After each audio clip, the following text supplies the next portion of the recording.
Salut à toutes et à tous, c'est Striker. Et aujourd'hui on se retrouve pour un nouvel épisode d'analyse d'armes sur Battlefield 3. Alors désolé si ma voix est un petit peu bizarre ou si je touche oui je touche, c'est ça. C'est bien, c'est pas mal, ouais. Si je touche en pleine vidéo, si je suis malade un petit peu. Au moins ce qui est cool, c'est que j'ai eu des vacances un petit peu rallongées. C'est cool d'être malade le vendredi en fait. Alors... Putain, ça commence à me saouler. Je viens de prendre un top Lexil avant la vidéo, mais ça change rien finalement. Alors, on va faire aujourd'hui la P90. Oui, je sais même pas pourquoi je fais ça. Je voulais lancer un serveur, mais c'est pas grave. Alors, canon de char. Vous m'excuserez, hein, si vous aimez pas canon de char, dans ce cas, vous n'avez pas vraiment apprécié. Ah, il faut que j'enlève celui-là.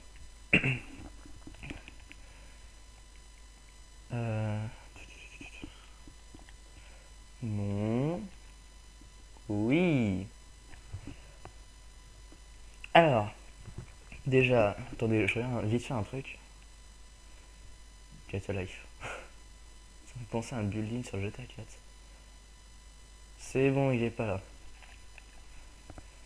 Non, parce qu'en fait, je voulais vérifier que Chris ne souhaite pas me rejoindre en cours de vidéo, parce qu'en fait, je vais vous expliquer un truc.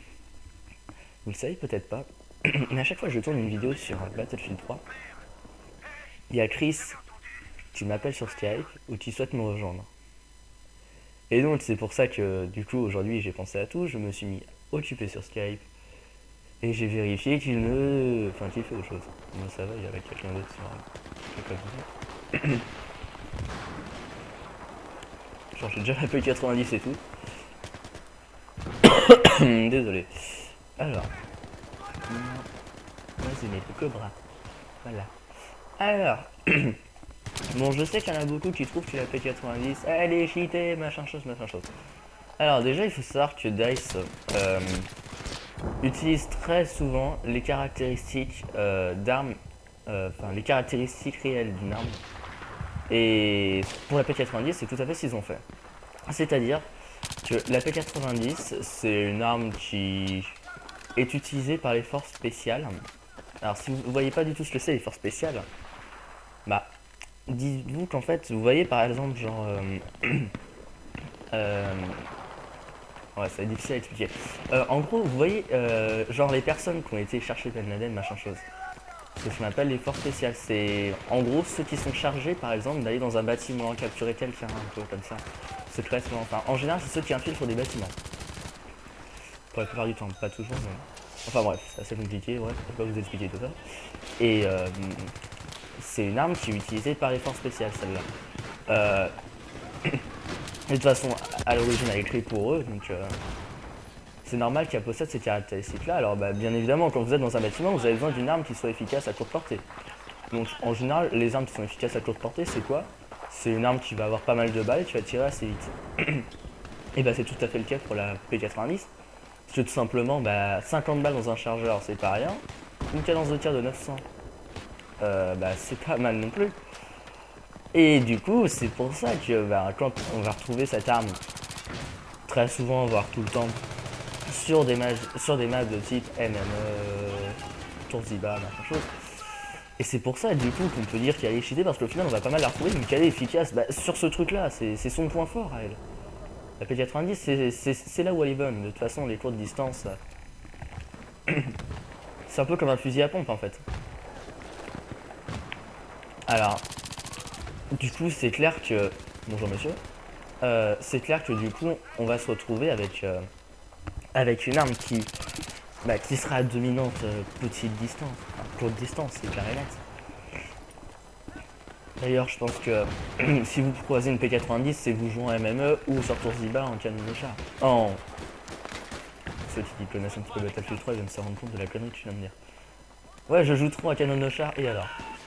Je vous emmerde. Non, mais je veux dire par là que ceux qui jouent en conquête et domination, ils doivent s'en rendre compte, pareil, que la P90 a été beaucoup utilisée. D'ailleurs, pourquoi je ne fais pas mes... Putain, je vais pas y arriver là. Pourquoi je fais pas mes...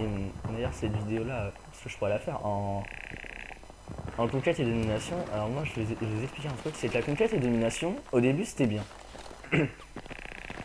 C'est-à-dire qu'en fait, Putain, j'ai ma voix qui se bat en tout. Et merde. Putain, je vais pas y arriver là. Bon, désolé si je touche tout ça, hein, mais vous comprendrez, quand on est malade, on peut pas soigner ça en 2 minutes. Ou par un petit bouchon de côté de en fait, j'ai envie de dire que la conquête et domination, c'est clairement pour les joueurs Call of Duty.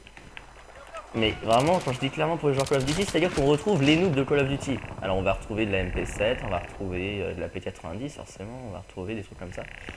Et aussi un petit truc, là où je félicite quand même DICE, c'est que pour ceux qui connaissent la P90, sur par exemple Modern Warfare 2, Modern Warfare 3, plus Modern Warfare 3 ça peut accentuer, mais par exemple, hein, je dis un des deux, mais ça peut être les deux tout simplement.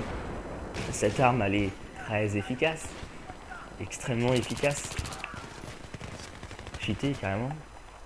Et en même temps, bah, c'est un peu vrai, parce que 3 balles, quand t'as 50 balles dans un chargeur et tu tues en 3 balles et 5 balles, enfin quand je dis 3 balles et 5 balles, en gros ça veut dire 3 balles courte distance, 5 balles longue distance. Enfin moyenne et longue distance. Bah c'est clair qu'au final ça fait bien son job quand même. Et vous pouvez même pas imaginer le nombre de personnes au final qui peut tuer. Petite étoile de service, ça fait plaisir. Le nombre de personnes qu'on peut tuer avec un chargeur, c'est clair. Et ce qui est bien au moins, c'est que DICE ils ont compris un truc, c'est qu'au lieu de mettre toujours 3.5 ou 3.6, je sais plus trop, ça dépend des.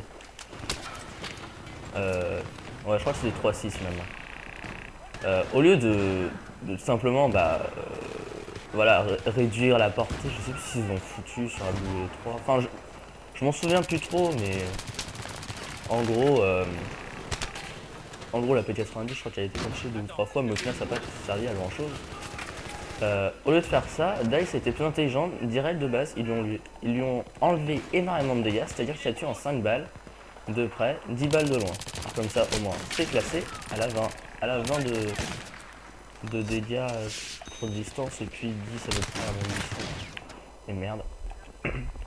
Alors non, quand je vais dans ce bâtiment là, c'est pas pour camper, c'est tout simplement des fois pour reprendre ma ville. C'est de moins en moins efficace, sachant qu'il y a beaucoup de campeurs là-bas.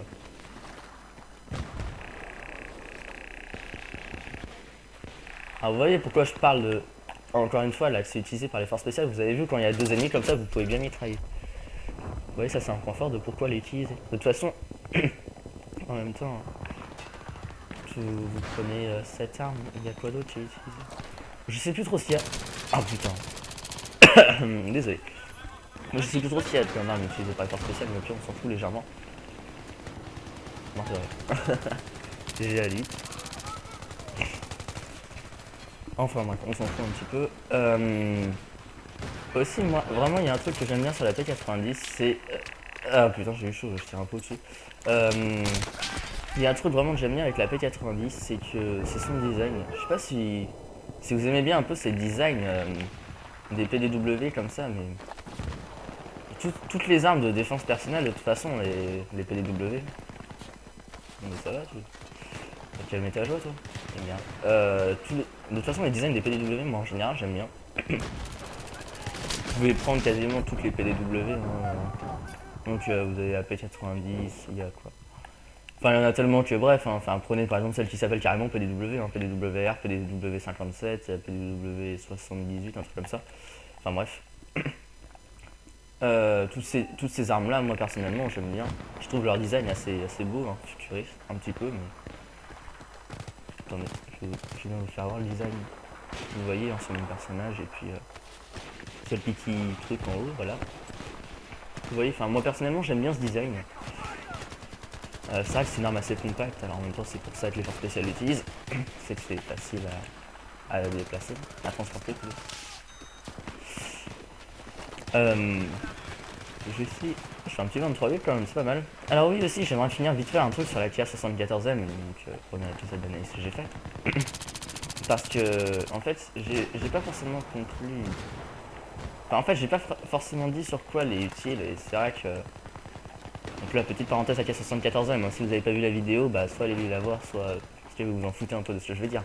Mais en gros, la K74M, bonjour monsieur, elle est vraiment efficace sur des maps, pardon, avec des portées, enfin on va dire des distances assez moyennes ou longues.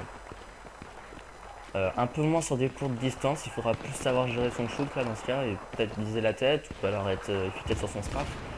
Mais et merde. Mais c'est clair que la K14M du coup, moi je vous le conseille sur des maps en conquête du style traversée de la Seine, opération métro, des maps comme ça, un petit peu moins la MME, un petit peu moins efficace. Bon, ça veut pas dire non plus qu'elle est nulle, hein, vous pouvez l'utiliser, mais à mon avis elle est plus efficace sur des maps à moyenne et longue portée.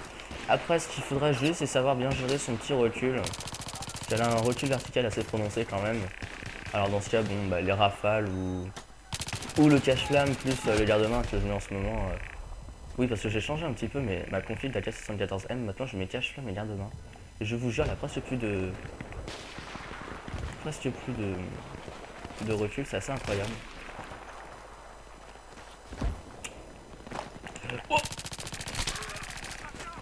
Oh merde, putain.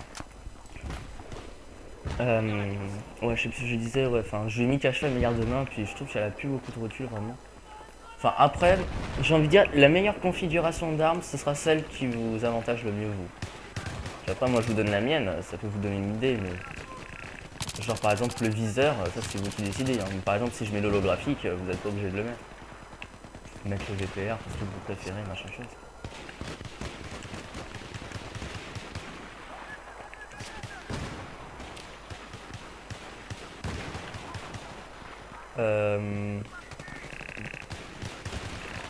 Voilà. Vous voyez en quoi la P90 est efficace, c'est vraiment que vous pouvez enchaîner en fait, simplement. Avec 50 balles dans un chargeur, de toute façon, vous pouvez faire que ça limite. C'est vous enchaînez, vous enchaînez. D'ailleurs, je vais vous dire un truc. Quand je joue en conquête par exemple avec cette arme, c'est clairement par exemple pour essayer de passer derrière les ennemis. Parce que tout simplement, moi je la trouve vraiment efficace. Parce que justement, bah, dû à sa cadence de tir et son nombre de balles. Alors moi ça, j'aime pas trop d'habitude les armes avec une grosse cadence de tir. Bon, on a quelques-unes des exceptions. Hein. Je prends par exemple la FAMAS. En même temps, nous les Français, on a la chance d'avoir une des armes les plus puissantes au monde. Bah, le mec il se fait plaisir là, à la poids à la PKP, putain. On a la chance d'avoir une des armes les plus puissantes au monde. Alors, donc, en gros, c'est dû à sa cadence de tir.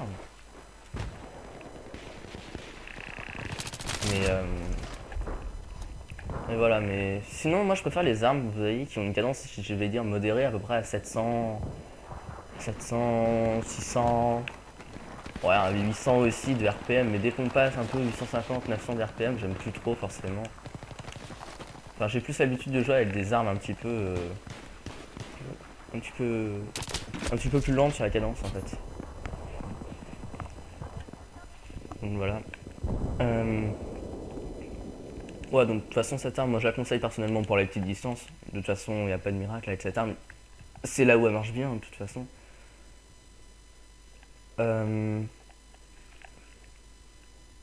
Putain, j'ai même pas entendu son tir, le gars. Il est un silencieux. Qu'est-ce que je pourrais dire d'autre sur l'arme? Ah, peut-être les accessoires que je mets. Alors, moi personnellement, je conseille le viseur laser. Pourquoi le viseur laser? Parce que tout simplement, le viseur laser, c'est un truc qui a de base sur la P90. Un viseur laser, c'est un truc, vous voyez, attends, vous voyez le petit truc qui lance le laser. Enfin, je sais pas si vous voyez d'où le laser en fait il est tiré en quelque sorte. Bah, ça c'est un truc qui est inclus de base sur la P90. Par exemple, si je l'enlève, vous aurez toujours ce petit truc, mais qui fonctionnera plus. Ah bon, bien évidemment, c'est pour que l'arme soit, disons, un peu équilibrée avec les autres sur Battlefield 3. Parce que l'arme, enfin vous voyez, en plus c'est pas le laser, le viseur laser de base que vous avez. Hein, le viseur laser, c'est un espèce de rectangle, voilà, un peu bizarre, j'avais pas trop vu ça, mais enfin bref. Et ça c'est un truc qui est par exemple intégré de base sur la P90. Et du coup, bah, ça indique clairement un indice sur bah, s'il faut le mettre ou pas. Oui, faut le mettre. Parce qu'en plus son tir au jugé il est excellent. Alors bon, bien évidemment, dans la vraie vie, c'est absolument pas pour le tir au jugé. Hein. Ceux qui croient que le tir au jugé, ça existe dans la vraie vie, c'est faux. Hein. Une arme, ça tirera toujours plus loin. C'est juste après, c'est la précision quand vous ne mettez pas en joue votre arme. Et bah, le pointeur laser, ça aide parce qu'en fait, pour ceux qui ne sauraient pas à quoi ça sert dans la vraie vie, un pointeur laser ou viseur laser. Moi je préfère appeler ça pointeur laser. Ça va servir en fait à vous rendre plus précis quand vous ne visez pas par exemple. Parce que bah, justement il y aura un petit point rouge sur là où bah, les balles vont partir tout simplement. Alors après moi je conseille de mettre le silencieux. Mais alors là c'est vraiment comme vous voulez. Alors moi personnellement j'aime bien lui mettre le silencieux. Après vous pouvez lui mettre le cache-flamme. Il n'y a pas de souci. Je veux dire les deux sont bien pour elle. Mettez-lui ce que vous voulez. Ce que vous préférez surtout. Ce avec quoi vous vous sentez le plus à l'aise. Il m'a sauvé la vie. Et voilà quoi. Après en viseur moi je lui mets le Cobra VPR. Tout simplement parce que bah, je l'aime bien sur cette arme. Parce que sinon moi j'aurais laissé les mires, mais vu que c'est pas les mires réelles de l'arme, bah je les mets pas parce que les mires réelles de l'arme elles sont bien, c'est un espèce d'arc de cercle. Bah pour ceux qui voient un peu les mires de celles de Call of Duty, bah c'est celle-là. Celui-là en fait je vais vous faire voir les mires une fois que je suis mort là. De l'arme, c'est pas les réelles mires, c'est une des mires là qu'ils ont mis sur plein d'armes. Sur je sais plus quelle arme qu'il y a, le M26 et tout. C'est pas les mires réelles donc je suis pas trop fan. Mais personnellement je préfère les mires, les vraies mires de l'arme. Alors, voilà. C'est ce truc là, alors je trouve ça un peu horrible, puis c'est pas les mires de base. Moi personnellement j'aime pas ces mires du tout. Je sais pas de quelle conception c'est tiré cette mire, mais j'aime pas du tout. Donc voilà. En plus de ça, je trouve limite pas précis.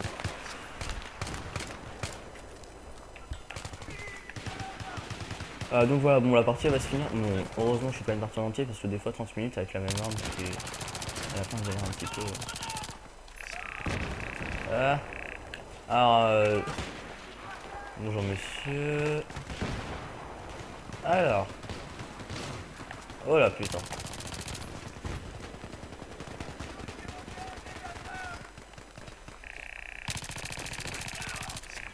Voilà. Là quand je parle d'effectivement mitrailler pour éliminer des ennemis, bah là vous avez quelques exemples. Alors je sais pas trop encore sur quelle arme je vais faire mon prochain. Je pense que je vais le tourner là juste après. Bah j'hésite en fait entre la FAMAS et puis une mitrailleuse lourde. Je ne sais pas trop. Ou alors je préfère la fameuse M16A3 cheatée, machin chose, l'arme. Si parce que vous l'avez, vous pouvez tuer quelqu'un. Putain bah alors là par contre pour faire de la suppression, il n'y a rien de mieux. Lee Striker, le roi de la suppression.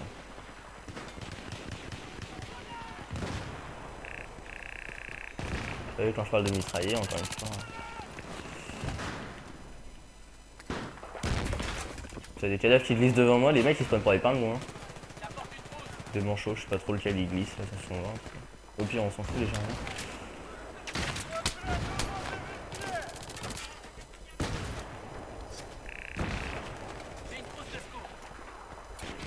On a bientôt plus de balles.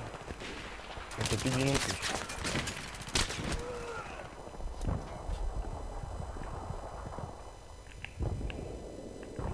Quel con.